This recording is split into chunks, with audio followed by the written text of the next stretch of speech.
Beralih ke informasi lain, kecintaan Torang Sitorusakan Tenun Ulos tidak hanya membawa Ulos naik kelas di kancah industri fashion. Ia juga mengubah profesi penenun jadi sebuah kebanggaan.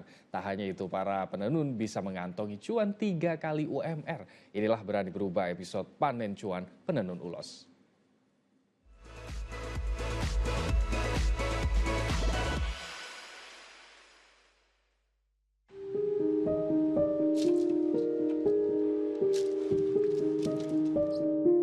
Awalnya sebenarnya ini kecintaan ibu saya, tetapi dia menanamkan ke kita untuk banyak melihat keindahan.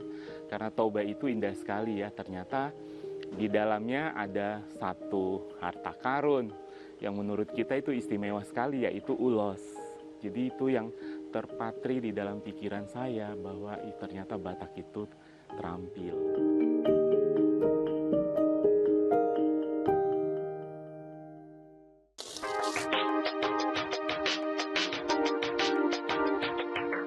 Ada sinkronisasi antara pekerjaan laki-laki dan pekerjaan perempuan, di mana motif itu kawin, ada kesamaan di dalam motif ukiran dan kain. Itu yang membuat saya tertarik. Saya berpikir ulos ini harus dibawa bertransformasi. Jadi tidak hanya sekedar dipakai buat adat, buat kebutuhan kebudayaan, tapi bagaimana dia masuk ke industri fashion Indonesia awalnya. Umur saya 22 tahun, mulailah mengembangkan bagaimana hidup saya bisa berguna buat ibu-ibu penenun. Mulai saya kembangkan satu desa demi satu desa. Champion ini maksudnya bagaimana memilih penenun terbaik di satu desa itu. Inilah yang menjadi champion yang menginspirasi teman-temannya di bawah. Jadi kan kita nggak sanggup untuk merubah semuanya secara serentak, tapi dengan membentuk champion ini akhirnya teman-temannya yang lain ngikut. Kok dia bisa, saya pasti bisa juga gitu. Akhirnya 10 tahun terakhir udah mulai tumbuh kecintaan, kebanggaan. Menenun sudah menjadi sebuah profesi. Para perempuan Batak dari Batam yang dulunya kerja di pabrik, itu sudah kembali ke desa untuk menenun. Karena champion ini udah sejahtera, dia udah dapat banyak uang 3 kali UMR. Bertenun sampai beberapa tahun itu kehidupan kami sebagai penenun nggak mencukupi hasilnya. Terus setelah dapat binaan dari Dito ini, barulah kehidupan kami berubah. Upah kami lebih tinggi dari sebelumnya. Bayangkanlah di sana kami upah kami mengerjakan tenun tarutung itu kan harus 3 lembar gitu. Kami jual paling 1.500.000. 1.500.000 udah ikut modal. Sementara kami di sini upahan kami besar. 4 kali lipat kurasa ada upahnya gitu.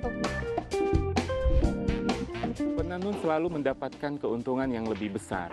Bisa saya bilang 80% dari hasil penjualan kain ini kepada penenun, kita hanya kebagian kurang lebih 500.000 dari selembar kainnya. Saya pikir udah cukup karena saya sendiri. Tapi memang pengerjaannya lebih sulit. Bikin motifnya nggak gampang gitu.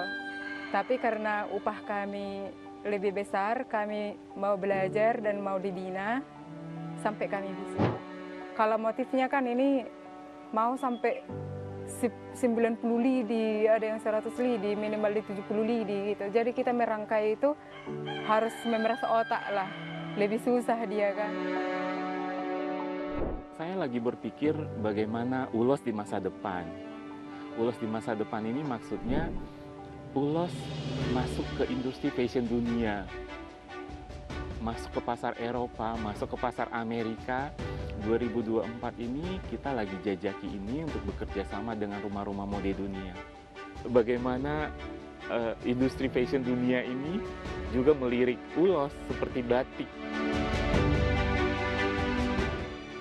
Kita harus mencari di mana kita bisa tumbuh dan bisa belajar, bisa mengembangkan diri dan berani berubah.